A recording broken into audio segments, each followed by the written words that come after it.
champion select in game number 3. Team EnVy still on the blue side this time around, so they have yet to swap sides of this entire draft. United choosing to be on the red side of the previous matchup, EnVy choosing to be on the blue side in games 1 and 3 here. So they definitely like something about these matchups. They just, I mean, each of them has won a game, so. Yeah, it's a little surprising because it doesn't feel like EnVy is grabbing away super important priority picks. I mean, sure, they got the Varus out of Deathly's hands a couple times now, but they're not getting the Lulu, or they're not getting, they're still giving up some counter picks there. You saw what happened when eUnited was able to pick the Kale, so a little surprising to see them on blue side for a 3rd game in a row. More importantly, very surprising to see the Fizz ban coming out in the first rotation of bans here from Team EnVy. You can see they've been heavily banning out that Rumble pickup. They swapped it out for the Fizz this time around. Meanwhile, on the side of eUnited, they're very much targeting down the jungle pool, and of course the Ziggs coming out against Team EnVy. We'll have to see what happens with this Rumble pick now that it is available. Will Team EnVy snatch it up right away, or will they hold on a little bit longer? Still sticking with that Varus first pick. It's not the purple champion I expected in the first pick. They got Lulu still on the table. You can wind up picking that one up. I mean, well, it seems like they've shown that they don't heavily prioritize the Lulu, and they want to work on other champions in the bot lane, maybe more aggressive things. So eUnited gonna snap up that Lulu once again. And also the Lee Sin worked great for them last game. Gilead showing that it is definitely his best champion, most comfortable on it, didn't have to deal with getting invaded early on, and then was able to basically take over every lane. Well, they wind up snatching up the Camille this time instead of going for the Talon pick that they got first rotation game number 2. The Rumble is available though, so if they want to go for that Rumble versus Camille matchup, which has kind of been the norm we see when one side picks Camille, the other side takes the Rumble if it's available, or if United have something else up their sleeves, the Fizz pick that they've kind of went for the counter in game number 1 is unavailable, and so it will be the Rumble that gets locked in. Once again, we do have Team EnVy not taking their jungler in the first rotation, so eUnited will be able to throw a couple more bans at him this time around. They were a little scared of the Nidalee, banned it in game 1, played against it in game 2, and, you know, it made some stuff happen, but it wasn't the scariest thing we've ever seen, so I will be surprised to see eUnited ban it away here, but last time they also banned away the Renekton, which is not an option because you already see the Camille locked in. Well, Rengar going to be the first ban of the second phase here from eUnited, so continuing to harp down upon Lyra's jungle pool. 3 of those champions already being banned away. Team EnVy on the opposite side can focus down on either the AD carry or the mid lane pools coming out from eUnited side. The fact that Fox busts out a Kale pick though, you might not want to be targeting down the mid lane a little bit too much. Instead they ban away the Caitlyn, they ban away the Ezreal here. That will force Deathly onto potentially a pick that he hasn't had as much practice on. You know, Sivir has been something he's fallen back onto a little bit. If they ban away the Ezreal from here, I don't exactly know what else he would go, but it is going to be the Vladimir, so they don't want to give over that safe mid lane pick first off. See if he goes with the Lucian was something he was looking at as well. He does have in game 1. Right, the Ezreal is still the most likely pick for him. Joking around a little bit with that Vayne hover. Quickly stop smiling. Not a very Coach is serious. watching. Yeah. Brongshire would be like, no, not playing Vayne. Not into Zyra. But Dad, I want to. Instead of going for the Ezreal pickup. We'll see what Team EnVy winds up picking up here, because they will have their picks back-to-back. They need to grab a jungler, and they still need to wind up picking a mid-lane matchup that will wind up being a blind pick at this point. See how confident EnVy is in that Nidalee pick. It wasn't awful, like we said, got a huge farming advantage. But we were talking about the Rec side potentially as well last game when there were all those jungle bans. It is one of Lyra's best champions. It's not super strong in the current meta, a lot of people would say.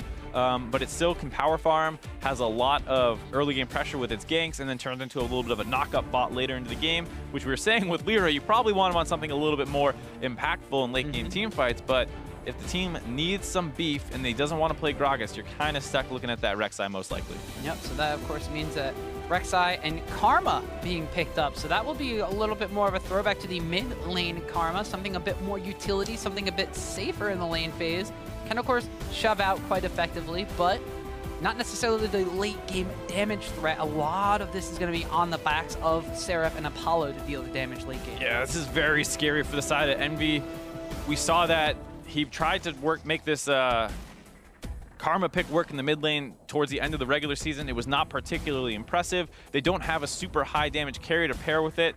It's mostly the Camille who will be trying to split push most likely where they hold on once again.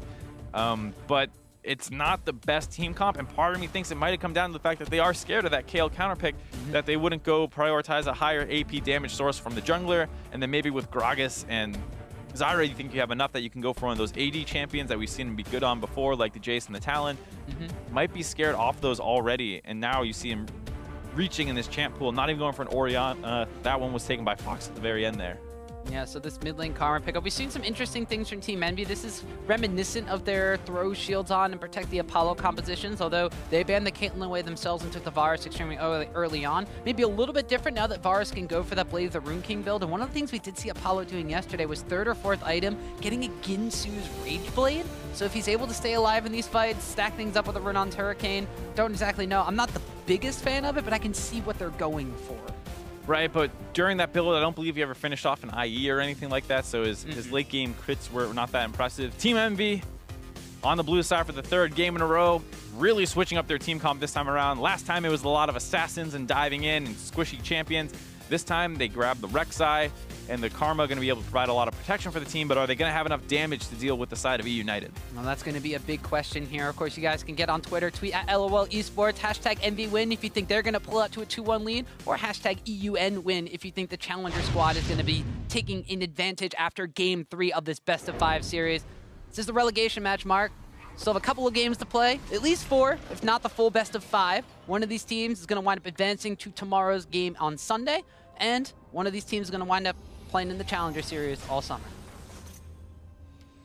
Right now, definitely favoring eUnited's team comp, just looking at it. A lot of shields available to them. They can play team fights. If the Rumble gets significantly further ahead than the Camille, you get to delay the amount of time that Team EnVy can really start up their 1-4. And as long as you hold that 1 down, it's really hard for EnVy to win this game in my mind without, snowballing out of control. But one thing we've seen in this series is that these games are explosive. So you can throw out whatever you're thinking about for the late game team comps potentially, depending on how crazy they get in the early game. I mean, so far Camille has been a big pickup in this matchup. 7-0-9 for Sarif in the first game. It was 10-3-3 for Licorice in the second game. And it seems that a lot of people here, well, they were in favor of eUnited. A couple of them switching back over to the EnVy side, but eUnited, after that dominating performance, a 25-minute victory in game number 2, they got the fans on their side. Well, that's something for them. Probably have the team comp advantage as well. It's a lot for them. It was 82% for them. How many people voted, Tom? We don't know. Yeah, 82%. You can't just rely on percentages. We can run with as many percentages as we want. I thought you were a stats guy. I am, and that's why we wound up saying that Lyra and his kill participation between Game 2 and Game 1 was a big differentiating factor as to how influential he was in these team fights. Now he is on a more team fight-centric jungler, a little bit more of a tanky frontliner. A lot more rush on his shoulders for these team fights, but what is he going to be able to do to combat Gilius in the early game? Because when Gilius got out unscathed, he made things happen. Well, generally speaking, people consider Rek'Sai a good matchup in the Lee Sin specifically, so that should be fine for him if he ever is able to counter gank. You also have a little bit of a skirmishing advantage if you're able to knock him up out of his Q combo. It's very hard for the Lee Sin to really get anything going individually against the Rek'Sai, who can outpace him in the farming game as well. But like we said, Lyra can't rely on just farming against eUnited.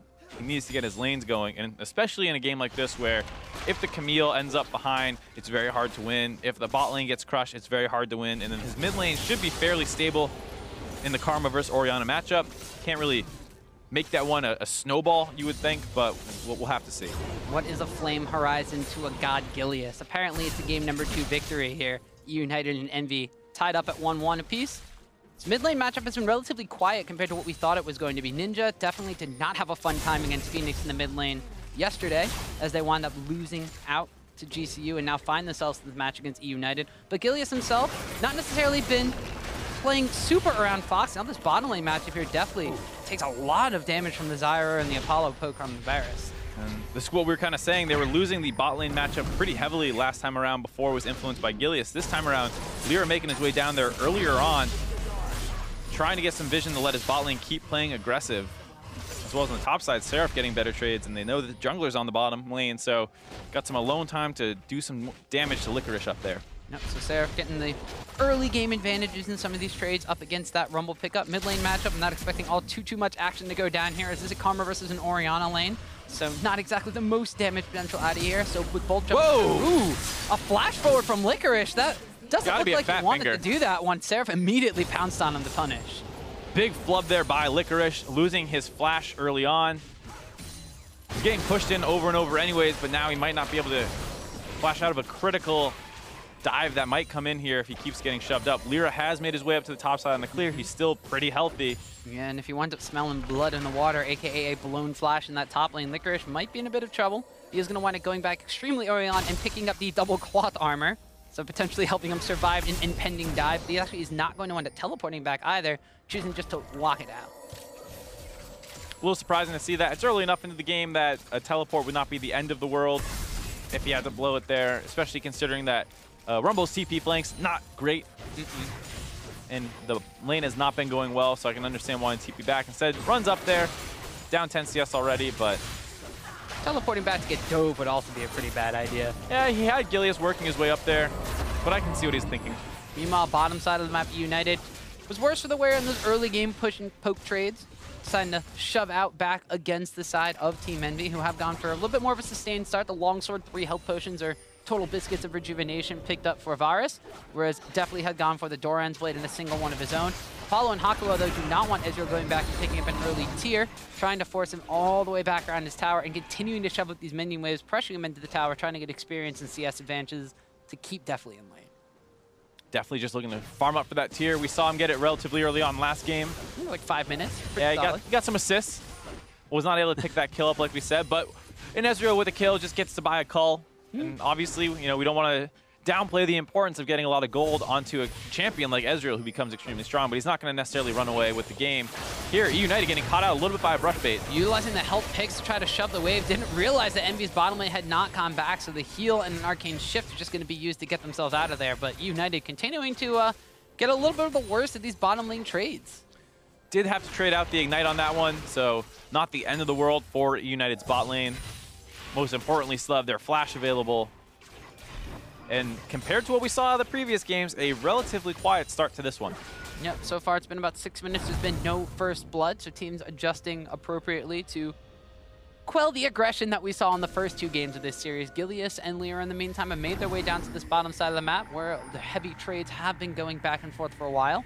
Zeyzal, however, did wind up getting a full recall off, comes back into lane with a Ruby Crystal, a control ward to his own, and a couple more biscuits for him to munch on if they decide to get into more aggressive trade situations. There will be a little bit more HP and combat stats on the bottom side of the map for eUnited. Both these junglers, though, looking like they were just going for a little bit of vision control on that bottom side of the river. Surprised to see Lyra going for the more controlled early game here.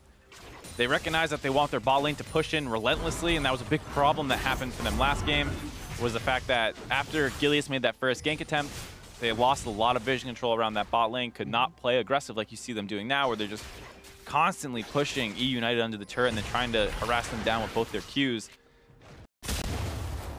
Being able to slowly whittle down the turret as well. Envy's bot lane wants to play this way, couldn't do it last game. Lyra helping them do it this time around, but like I said, I'm still a little concerned about this game going late for Envy. They haven't been terribly impressive in terms of their coordination during late game team fights or vision control around objectives. And then you add to the fact that eUnited's team comp should be a little bit stronger and just team fighting later on. And Sarif, while it's nice he did get that early advantage kind of off the back of Licorice making a mistake, it's not the end of the world. eUnited's team composition is really hard to compete in a team fight with an Orianna Shockwave on top of the Equalizer coming out from Rumble. So already going to be favored in some of these team fight situations. Top lane, though, looks like Licorice is going to want to get him jumped on here. Uses the Equalizer, immediately turns on to Lyra, tries to get damage onto the squishier jungler, but first blood goes over to Sarif. A good gank, but here comes Gilius looking to move in from the backside, try and clean this one up a little bit. Oh, he's sniffing out for Lyra, kicks him against the wall. Sonic Wave Resonating Strike connects, and Gilius answers with a kill. A good answer back, but unfortunately, it's where the kills went that matters. You see Sarif picking up the full first blood bonus on the split pushing Camille, whereas Gilius is going to get the cleanup kill. So a great trade overall on the side of Envy there. And now Ninja getting aggressive in the river. It gets opened up by Fox a little bit. Hakuo flashing in, forces the flash out of Fox. Good flash for flash there. So a flash for flash trade, and the farm alarm coming off from Rek'Sai to come in for that mid lane as well. So Skirmishes in the mid lane matchup here. Both of those mid laners, however, not being able to take each other out. Need Hakuo to come around the side, but this is the replay of that first blood. Licorice pushing up a little bit aggressively, and Sarif just jumps on. See how difficult it is to play these champions against Camille at level 6. Just gets stuck in place, tries to turn it back on Lyra. Good job burning him low. Still goes down though, and the fact that he was able to get enough damage down does open up Gilius to get the return kill. Sarif no longer having his ultimate available, can't try and stop him from getting involved. But the concern is, now that Sarif has gone back, picked up his Phage, got his Sheen, and is well on his way to his Triforce, how well can Licorice hold on to this lane? All it took was Sarif getting first blood last game to eventually cascade his Camille pickup into a 7-0-9 record, where he was crushing members of the map. Of course, he had Lyra making plays on the opposite side of the map, which helped open up a lot of things for Envy in the early game. This time around, it is Envy with about 1,000 gold advantage, pressing into the 10-minute mark. Lyra, they're going to fail the flash over the wall. Gilius forcing him to use the tunnel to get back over that one. A teleport's coming from Sarif, though, and he's caught Zeyzal on the backside of the fight. Things have erupted from this one. Sarif nice almost kick. taking down Licorice. Equalize winds up coming out, and winds up clearing out a decent amount of room here. Envy's got to walk back across that one. Fox is shown back up, but there's no command shockwave. Gilius goes in deep for Apollo. Definitely shifts in as well. They're able to pick up a kill on the Gilius. They stun up Deathly, and that's going to be another kill for Envy. A disastrous re-engage there on the side of eUnited. They have been able to get out with only a single death, but they get greedy trying to turn back onto Apollo. And they're not done yet. Fox getting locked up. He's going to wind up going down. Sarif finds himself on a killing spree. First blood unlocks the Sarif.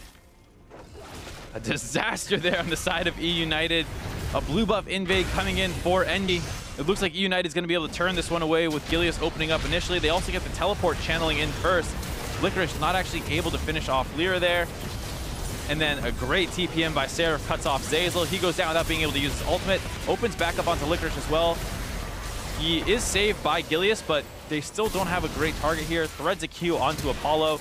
A good flash out pulls Gilius deep into the team. And then this is one of the areas where Karma can be really strong, getting those repeated shields off in a 5v5 setting early into the game. Make sure that no member actually goes down on the side of Envy. And we talk about how important it is for Sarif to get going. Why not hand him one extra kill here onto Fox? He gets caught out of position. So multiple members going down, 4 altogether on the side of eUnited, as a fight that looked like they wanted to take it winds up going a little bit too far against them, and they wind up going a little bit too deep to try and re-engage. And all of a sudden, it was 1,000 gold just previous to that fight. It's now a 2,000 gold advantage. And while Gilius is trying to do his damnedest to deal the damage in that fight, Team Envy, grouped up as a force of 5, were definitely able to deal a lot more to United because they picked up more kills. Yeah, the big thing was the fact that the Lulu went down extremely early on. If she lived, was able to get away from Sarif there, maybe she can use her ultimate on Licorice, who was getting low. Maybe she could have used it on someone else. Here, Gilius trying to make a play in the mid lane. Gonna get forced away a little bit. Does take the Q actually. Back in, uses the command shockwave there. Fox didn't have that for the last team fight, but he's got it back up now. Gilius barely escapes with his life too. So good kill in the mid lane, although as soon as Gilius shows there, bot lane goes aggressive for Envy. Definitely's not gonna live through that one. Now they've turned sights onto Zeyzal. Don't think they're gonna be able to wind up picking up a kill on him. Meanwhile, mid lane here, Fox and Licorice trying to just shove it back out. Lyra, Sarif are on the opposite side. Kills for kills traded across the map. Good coordination there by Gilius and Fox. This is one of the biggest things that this team had going for them in the Challenger Series, was that they were able to make plays like that happen consistently around mid lane. They've been a lot slower at getting them going around this promotion tournament, and a lot of the fact that due to the enemy teams having a lot more individual mechanical skill and knowing how to match up in those kinds of situations. But they really do kind of crutch on that mid-jungle synergy. The problem is Envy, as soon as they see the jungler in the mid lane, their bot lane has the ability to just go whenever. They land the ultimates down onto Deathly and open him up, getting another kill. And you get to see how important Apollo and Hakuo have been for Envy this late in the season. They've actually been able to win a lot of lane matchups on their own. No, more importantly, is getting this Varus ahead extremely early, who has one of the main damage threats on Envy. It's going to be crucial to get him as far ahead as quickly as possible. And this top lane trade going down, Licorice gets locked down with the ultimatum. Lyra's coming in from the backside. Gilius is actually to come and try to save him, lands the Q onto Sarif, but gets knocked up in the middle by Lyra, so they just turn focus down onto the Rex side. Looks like Lyra is going to wind up going down. They give the kill over to Deathly, but at the same time, Varus has gotten the first blood tower gold on the bottom side of the map. Envy's bot lane is just pushing away down there while all this skirmishing is going around the top side. No one has recalled yet to go and try and deal with them. And they might just get this. They got a lot of time left. I don't hate United's idea of transitioning up to the top side, getting their bot lane out of that disadvantageous matchup, but they've done it at a time that left their bot lane really exposed. They will grab the top turret for themselves, but Envy's bot lane is going to grab this inner one as well. Yeah, we had Licorice kind of coming back down, but it's taken a while to get there, so they wind up trading 2 towers for a kill and a top lane tower, but of course the first blood tower gold going over to the side of Envy. Taking another look at how this all started. Sarif opens up on the Licorice, locks him in here. Lyra a little bit further away than what he would have wanted to do. Doesn't have a great tunnel. Licorice jukes out of that one. No flash to follow up. It buys enough time for Gilius to get in range. An interrupt there by Lyra. You get to see why people kind of like the Rek'Sai into Lee Sin, but the problem is they're so much weaker now that Sarif's in full retreat mode, already using all his cooldowns. They just turn down and finish off Lyra. So what's the fact Deathly was collapsing in from the top side. Yeah, meanwhile, during that replay, it looks like Fox used the command Shockwave, chunks out on the Ninja, but he's got Sarif coming in from the top side.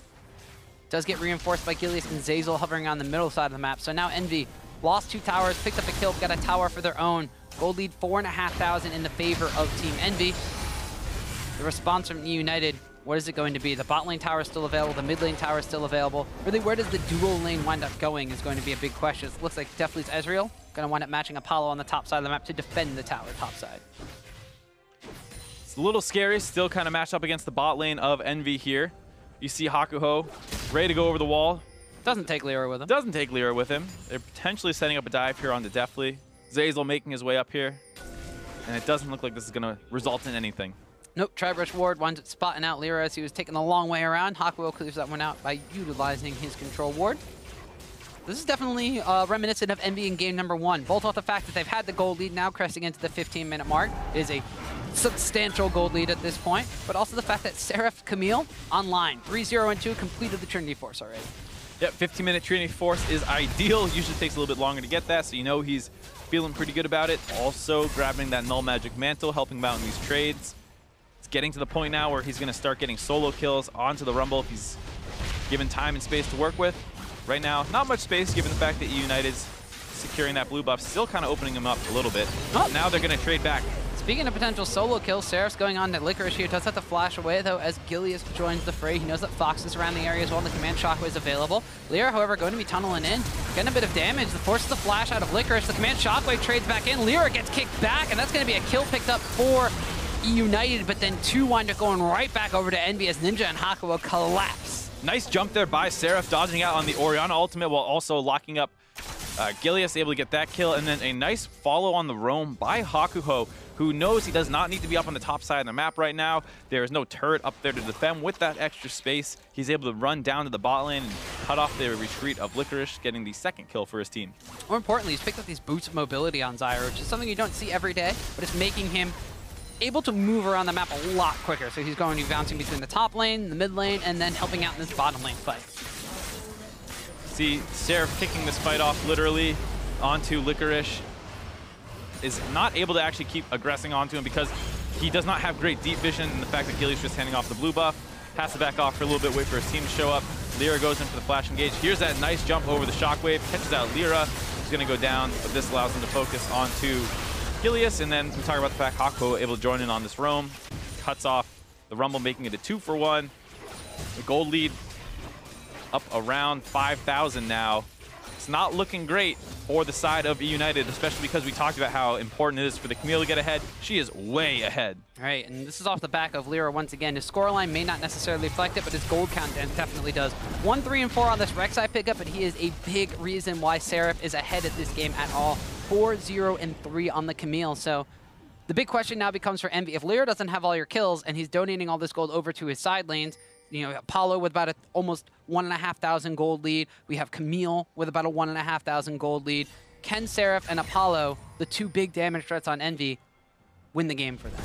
I mean, yeah, easily, because it comes down to less about team fighting now and more about map play. So that's the big problem with Envy's comp, was the fact that if they can't get the map play in their favor, they have no real chance of team fighting late game if United's close in gold. Right now they are not close in gold, and Sarif is going to be able to run wild against Licorice here. So as long as they set up the 4-1, they have a tanky jungler who can pressure around the Baron forever. They have a lot of shields, decent damage against it, not great, but eUnited's going to be forced into a lot of bad situations. And as long as they play those out well on the side of Envy, they can easily win this game. But that is something that we've been critical about them for the most part of the season, is that they don't play the 25-minute point and on particularly well. Of course, eUnited do have that kind of comeback team fight miracle potential with the Equalizer and the Command Shockwave, but is it going to be effective by the time they reach that point in the game? That's a big question. We'll have to see if eUnited can hang on to answer for us. Envy, in the meantime, though, going to be looking to make sure they don't get that far. Gilius forcing the flash over the wall there, just to get himself out of a sticky situation from clearing out some of this vision. Only 18.5 minutes into this game. Means that Baron is not yet an objective on the map, but both these teams jockeying for positioning around that top lane. There's still an outer tower up there for the side of eUnited, who's taking a little bit of damage from early on. Just a little tip for all you solo queuers out there. Ooh. If you're Lee Sin, please do not use your W that freely. You see Gilius lose his flash simply because he wanted to W over the wall to contest that ward. The enemy team has the roam advantage from the stronger bot lane. He gets cut off and has to flash for basically nothing. Take the extra second to walk around there. Save your W for potential ward hops to save your flash. Oh, thank you, Mark. I called you the worst Marth I know, but you might be one of the best Lee Sin tip givers I know. I'd hope not. Well, Gilius on this Lee Sin is going to be hoping to make some sort of similar impact he did in game number 1. The early game definitely has not gone in eUnited's favor, although his later game team play on Lee Sin is, of course, what has kind of earned him that nickname of God Gilius. Not necessarily the fact that he's going to be able to solo carry this game, as that pick will not necessarily be the late game carry that eUnited needs, but it will be able to reposition some of these key targets. The only fact of the matter is, though, Apollo's going to be the big target for his Lee Sin to kind of kick back into the team. You kick Sarif back into the team, Sarif's going to say thank you very much and destroy your backline. Yeah, not as many targets that he would want to be able to focus down as you would have thought. And surprisingly, Lyra marking Gilius was all he needed to do over the course of this game. Now you see Lyra pressuring up around this topside turret, forcing the bot lane back while Apollo gets some free time to wail away on that one. Gonna grab their last, or third turret of the game. Second time I got tricked by that. Yeah, they got two on the bottom I look side. at 3 and I look again and it's, oh, why is the inner turret down again? It's because nobody wanted to contest Apollo and Hakuo, and they were just shoving away freely on the bot side instead of trying to get things done on the top side of the map. To give Deathly his only kill of the game when they did so. However, Deathly's been at a disadvantage in this game pretty much the entire time. 2-0 and 2 is Apollo's scoreline, where it's 1-2 and 0 for Deathly himself. About a 35 CS advantage in favor of Apollo. And I mean, we've been saying that the bottom lane for EnVy has definitely stepped up in the past couple of weeks. Definitely stepped up in this entire series as well. Even in game number 2, where they were the focus of a lot of that pressure from Gilius early on, it was because they were shoving in the opposing lane of eUnited that they were being targeted so heavily. Right, and that's what we were just touching on, is the fact that Lyra surprisingly didn't have to force as many plays as we normally would have thought. He just helped secure his bot lane room to work, and now you see his bot lane had taken over the game for the most part. Sarif getting a little aggressive, trying to hop on the Fox there. Loses his flash. Loses his flash, gets a little chunked out, but he's not too much worse for wear. We've seen Sarif do that actually in game number 1 on the Camille as well. Just kind of run behind the tower, force out some abilities, mainly the command shockwave. Now the equalizer being used just to kind of be wave clear duty. eUnited knows that they cannot lose this mid lane tower. It's the last outer tower they have, and it opens up so much map pressure, especially with Baron now available on the map. The problem is they keep putting Sarif down in this bot lane, and there's not an easy turret for him to focus down here. And ideally, your 4-0-3 Camille would start taking turrets on her own and threatening to dive and kill Licorice, but because there's actually too much space in this bot lane now, there's not an easy objective for Sarif to focus down. We saw him take away that Cloud Drake once. Obviously not useless, but not as nice of a snowballing dragon as EnVy was probably hoping for. Well, it set up the spawn for the next Elemental Drake in about 2 minutes, which is a Cloud Drake. Another Cloud Drake, so they could move really, really fast. Could help Hakuo out. He's got those boots of mobility. He likes to zoom around. However, the dual lane from EnVy, not necessarily the dual lane, but just the bot lane, Apollo, has been up in this top lane, continuously shoving back and forth against Deathly. But as you mentioned, it's an interesting setup, kind of the way that EnVy is assigning these lanes. Camille down on the bottom lane, where, as you said, she really can't get anything really going. Potentially just wanting to collapse further down into this mid lane after she shows up against the Rumble. It looks like that's what we're going to be doing. Camille shoves up into the inhibitor tower and immediately starts roaming towards the mid lane, maybe looking to burn some more abilities in the mid lane before they wind up going through to just get that last outer tower. Sarif definitely trying to get the flank off around that mid outer turret. He has some good angles to look for, but eUnited's done a good job defending. Fox able to pull him in that one time to force his flash out. A little bit later, Licorice ults the wave to keep that one safe. eUnited desperately holding on to this last outer turret available for them. It's at half health now, and EnVy continues to posture around the flanks. Sarif on one side, Lyra on the other. Yeah, but they haven't quite been able to spring the trap to try to get eUnited to back away from this tower. Lyra tunneling back over the wall, continuing to focus down and shove in. This is buying a little bit more time for Apollo, as Deathly has left that top side of the map. Kind of chased down onto Hakuo over here. Apollo, in the meantime, backs away from that top lane tower. Only a little bit of damage been done on that one, but as soon as Hakuo has to back away, he knows that the next place they could go is just up to the top lane to collapse on him, as he's very far pushed forward. Lyra, in the meantime, though, winds up finding Gilius here. Sarif's roamed up from the bottom lane, so they are going to collapse on this one. Hextech Ultimatum down onto Lee Sin as he tries to safeguard back into tower. That's going to be a teleport burn from Licorice as well for a kill. Good pick off by Envy there, able to get a lot of resources out of eUnited. Both summoners out of Fox, teleport out of Licorice. They also get the kill onto Gilius. Might be able to grab this turret now. They're still off on the flank. It looks like they're going to finally be able to crack their last outer turret of the game. With Gilius gone and their main point of engagement down with the command Shockwave as well, had to back away definitely. Whew. Barely just missed out on that Apollo arrow. Yeah, very scary there. Sarif pushing in this bot lane once again. Despite the fact that we say he might not be able to be getting objectives in the side lanes, he's done a good job putting out pressure around that mid lane. After a number of attempts, he finally gets an opening there and does get the kill. Up to 5 kills now and helping Envy up to about a 10,000 gold advantage just 25 minutes in. Yep, they're going to want to get in the second Cloud Drake, and this is very reminiscent of game number 1, Mark. Almost 10,000 gold lead at the 20 to 25 minute mark. Team Envy, last time this happened, took about 10 extra minutes for them to get a Baron before they eventually were able to force down the base of the Team EUnited. As it looks like definitely, unfortunately, gets caught split pushing right there. Gets taken out by Apollo and Hawk with the double lockdown combination. A little bit unfortunate timing there by Deathly. His team was going to secure vision in the jungle around him. The wave was not too far away from the turret, but that brush was not safe. He ends up getting caught out, goes down.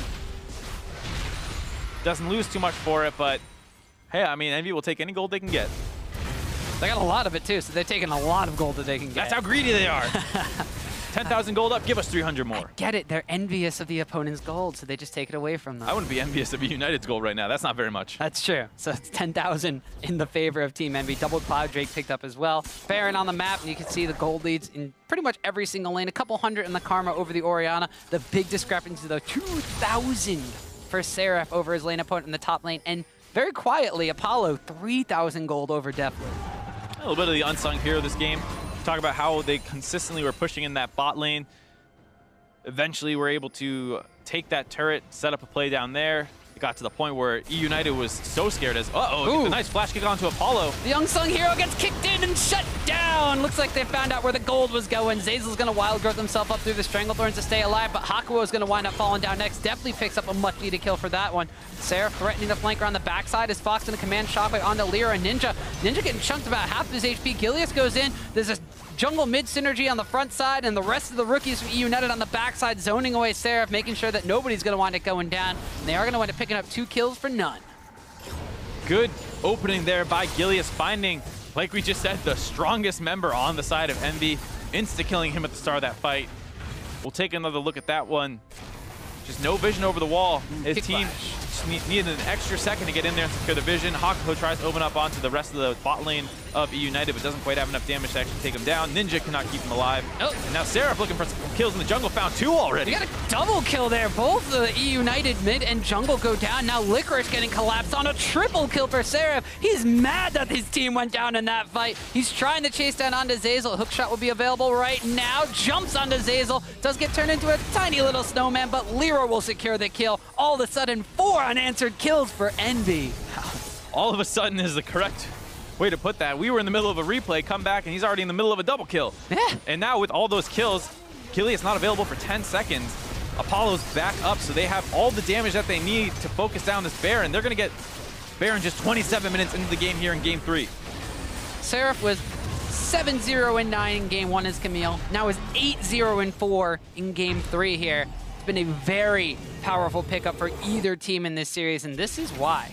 Oh, they're on top of each other. Yeah, they're on top of each other, and he goes into this 1v2, just obliterates Fox, and then Gilius is not particularly strong on the Lee Sin pick. Sarif's able to finish him off, and now, after the rest of eUnited tries to collapse, Envy is there to back him up as well. Gives Sarif the kill onto Rumble there, and now keep chasing down onto Zeyzal. Almost gets the quadra kill, but Lyra says, all right, I helped you get some of these kills. Give me one. Kill secure. That's the way you call it. It's not a kill steal. It's a kill secure. I didn't say steal. I didn't either. I'm just saying. I didn't hear it say steal. I didn't say steal either. It was gifted. Sarif on this Camille pick now. Titanic Hydra, Spirit Visage, Trinity Force. Super, super strong in this side lane push. Good champion. Good champion. Yeah, Camille, definitely a huge problem for whichever team does not have it on their side. Level 17 compared to 14 of Licorice. 3 levels up at 28 minutes. I'm surprised to see not a higher priority put onto it. Sarif losing his flash, though. Getting a little too aggressive. Yeah, but buying so much time for Envy to push down the rest of the lanes on this map. Lyra split pushing in the top lane. Didn't think I would see that on the Rek'Sai pick up, but meanwhile, 3 in the mid lane wind up picking up that mid lane tower. Sarif blowing a lot of abilities in the bottom side, does blow his flash. Still has a little bit of cooldown on his teleport though, but with every single lane pushing into the base of EUnited, they might not need that one. Every outer tower is down. They're just pushing down onto 1 hit towers right now. And actually, Sarif gonna get engaged on here, kicked into the equalizer. He's not taking any damage whatsoever. Wild Growth got used on the Gileads as well to keep him alive and slow down Sarif. But Sarif, he's like, oh, all those things are gone. I'm gonna get the speed up shield here from Karma. I'm gonna try to re-engage. By the way, my team's taking down mid lane, top lane, and everywhere else in the map. EUnited trying to force down onto the 1-3-1 on at least any of the side lanes. They try and get onto Sarif. He's able to disengage it. Lyra up on the top side, still pushing on the Rek'Sai side. Not the craziest thing. Does have the ultimate to try and join in on the bot side if he needs to. There is 1 tunnel available in that bot jungle. So Lyra goes down the top. Apollo pushes down the mid, and Sarif goes down the bot lane. They grab all 3 inhibitors 29 minutes into the game here. They might just be able to close this one out without killing anybody, but knowing how these games go, I'm sure they'll be looking for somebody. Just like dominoes, every single inhibitor falls in one swift Baron push from the side of Team EnVy.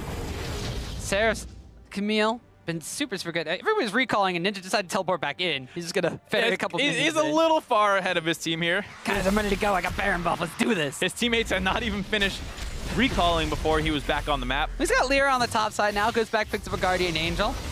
It is not the worst thing, honestly, to stop the team from being able to push out these side waves and buy a little bit more time. Just keep your foot on their throats, don't let them breathe, and eventually these super creeps are going to smother the whole side of Team EUnited. It's a very grim way to look at it, but EUnited are definitely struggling to find any It paints a picture in your head. A very grim picture in my head. EnVy now, all 5 members have finally returned to the opposing base. Multiple super minions pushing down in every single lane. Nexus Tower is going to be the focus for the side of Team EnVy. EUnited need to find a miracle fight, and they need to do it now. They have a Rumble Equalizer, they have an Orianna Shockwave, but do they have enough damage? 1 Nexus Tower is already falling down, and that is going to be Team EnVy wisely backing away. They don't want to fight necessarily right on top of the tower until the minions have respawned and come back. But EUnited taking chunks and chunks of damage from the Karma, chunks of damage from the Varus. It looks like Sarif's just going to jump right in, gets turned into a snowman, gets kicked back. Doesn't really matter. The Equalizer is used. The Command Shockwave is still available. There's no more Nexus Towers. Command Shockwave will not wind up being used until now, but there's no way that's going to help save them. Team EnVy taking game number 2. Just 31 minutes into the game, they had a monster advantage off the back of Sarif's Camille. Camille coming up as a huge pick over the course of the series. Whoever gets it wins the game. Team EnVy gets it here in game 3, and they win as well. Yeah, so EnVy returning to game 1 form, taking 4,000 gold advantage at about the 10-minute mark, rolling with it throughout the entirety of the early to mid game, but more importantly, being able to catch people out of position because of Sarif and because of Lyra and their kind of split map synergy, picking off very key targets and being able to crunch down on people, mainly Sarif by himself, securing them that Baron off the back of a 3-for-0, pretty much solo. Yeah, I think a lot of he kind of got set up by his team in a lot of ways in the early game. The bot lane was pushing in extremely heavily. That's where a lot of this kind of early fighting started. Lyra had a good job marking Gileads to stop him from being able to have a huge influence over the game like he had in game 2. And then as soon as his team started giving him these advantages, he showed that he knew how to run away with it with that Camille pick. You see that his priority is rising over the course of the series. We saw, like we mentioned, the fact that EUnited was able to get it in the second phase of the draft last time. This time around, Team EnVy is going to grab it with their second rotation, and it's going to be a question of where does it go from here, because it's probably getting close to being ban-worthy. Yeah, the Camille itself, either that or the Rumble response, both of those necessarily haven't been targeted by bans very heavily in this entire series. We can definitely see the team that gets the Camille is the one that kind of winds up winning the game. The jungle pool would have to kind of be loosened up a little bit, and we have seen EUnited aggressively attacking that against Lyra, but he keeps finding these picks that wind up doing things. Graves in game number 1, they banned that one away. Nidalee in game number 2, not the best team fighting performance, but still a strong Lyra champion. But the Rek'Sai here, more importantly, the fact that Lyra 2, 3, and 7 is least impressive scoreline I think we've seen since he's been on Team EnVy, but super highly influential for the team. Right, and I think you can kind of say, okay, targeting Lyra can be a little bit of a waste. If he is forced onto the Rek'Sai, you saw that he didn't go around and murder people in their own jungle or get a ton of dives off. It was more about the fact that he was able to control the early game. And when he has these winning lanes, he doesn't need to do that much more. Sure, we talk about the Karma pick not being great in mid-late game teamfight situations, but it's strong early on. His bot lane wins early on. His top lane, a little bit of a skill matchup. If you get an advantage of the Camille can run away with it. That's exactly what happened here, and it was basically 2.5 winning lanes, and on the Rek'Sai pick, sure, you force him onto this less than ideal meta champion, but he still plays it well, and it did what it needed to do. Exactly, and all those early on lane advantages and game advantages for Team EnVy culminated into very early fight wins as well. About 9 minutes into the game was the first time EnVy really wound up striking down for a team fight, and this is something that eUnited thought they could start and then just went a little too aggressive, and EnVy able to turn around off of the back of a great teleport. Right, you see Licorice flashing in there trying to get the kill, but the big problem is that Lulu's going to get stunned up and killed by Sarif with that teleport, like you said, not able to use his ultimate, and then this turns out to be a relatively close skirmish. Not able to finish off Licorice there. A couple members getting low. Gilius lands the Q onto Apollo, wants to finish him off, thinking that Q's going to connect. A good flash by Apollo keeps him alive. Not actually able to get finished off here, and the shields come in from Ninja, resulting in a 3-for-0. Then Sarif's not done yet. Gonna look for another kill in Fox, who gets a little greedy, poking around here, looking to maybe catch out someone in the river. Goes over the wall here with the flank with Lyra, and secures that kill. And with that early game, getting a lot of kills there, he started to destroy and just take over the game. All right, this is pretty much the Sarif show. Once you got that first blood top lane from Lyra, teleports down into that fight, then he was just pretty much everywhere on the map possible, making things happen, whether it was in 1v1 situations, whether it was in gank situations, or 1v4 situations. And this is one of the things that really kicked off the game for them. We talk about how Lyra kind of trades 1-for-1 here, but the important thing is Sarif gets the first blood. He gets that big chunk of gold. And even though Gilius, good job coming in to get a cleanup kill, it's not the same effect. And then here, Sarif making his presence felt in the bot lane, goes a little aggressive onto Licorice without any teammates nearby, but he's able to flash out, buy enough time, bait eUnited to chasing him, and then because EnVy is winning this game, they're able to move around the map first. Hakuho, good roam to help secure these last couple of kills. A nice dodge out there on the ultimate by Orianna. So you can see that Sarif showing mastery of the champion. Yeah, definitely something that is a little strong. Not just the Camille pickup, but also his knowledge of that one. And nothing demonstrates that better than this basically 1v team executed by Sarif. Yeah, it gets 1v2 here, gets Fox killed off right away. Gilius doesn't really have the damage to go toe-to-toe with him. He's going to pick up that kill as well, and just when Licorice, some more damage arrives, well, everyone's already dead. EnVy's here to help clean up those kills. He gets the third one, and the potential quadra. We're not going to show that kill secure on the side of Lyra, but he just had to pad his own stats. He was such a team helper this game that he just wanted a little bit more. Yeah, give him a little bit better KDA, even though assists affected the same way. Yeah, very interestingly enough, Apollo had a big impact in that game, but it was mainly just running around taking objectives, had less damage overall than his opposing member of Deathly, but it felt like Apollo was doing so much for the team. Yeah, I mean, a lot of that damage that he did was in that early game when they were poking and prodding the bot lane of eUnited low and getting a lot of those kind of advantages. After that, like you said, he was mostly in the top lane just pushing away while the rest of the team ran around the map trying to get stuff done. And off the back of a pretty aggressive Sarif Camille play, eUnited took game 3, or EnVy took game 3, excuse me. Yeah, so eUnited is going to be the ones that have to adjust going into this game number 4. We posed the question at the beginning of Champions, like, I'm not super certain about the EnVy team composition. They've only really got 2 kinds of damage threats. Are Sarif and Apollo going to be able to kind of carry them through this mid game and get them into the late game? Looks like Sarif answered the question by saying, what mid-game, what late game? Yeah, exactly. We said, you know, it's not the best team comp, but they do have the ability to 4-1 if they get far enough ahead, and they got plenty far ahead. Like we said, 10K gold up at just 25 minutes. Yeah, so eUnited are going to be hard-pressed now. Their backs are against the wall. It's going to be game number 4, the 2-1 advantage for the side of Team EnVy. So we're stepping away for a sec, but don't go anywhere. When we return, it's game 4 between eUnited and Team EnVy. Stay with us. 우리 뒤에 뼈 가고 있어. 다 잡았다, 다 잡았다, 다 잡았다. 가고 있어, 우리 가는 중, 우리가 더 빨라. 쭉 싸워, 쭉 싸워. 쉴드, 쉴드. 럼블부터. 럼블 잡아. 나 룰루 볼게, 나 룰루 볼게. 야, we can dive now, I think. Ready? Go. 리신 큐 있어. Turret. Team EnVy taking game number 2.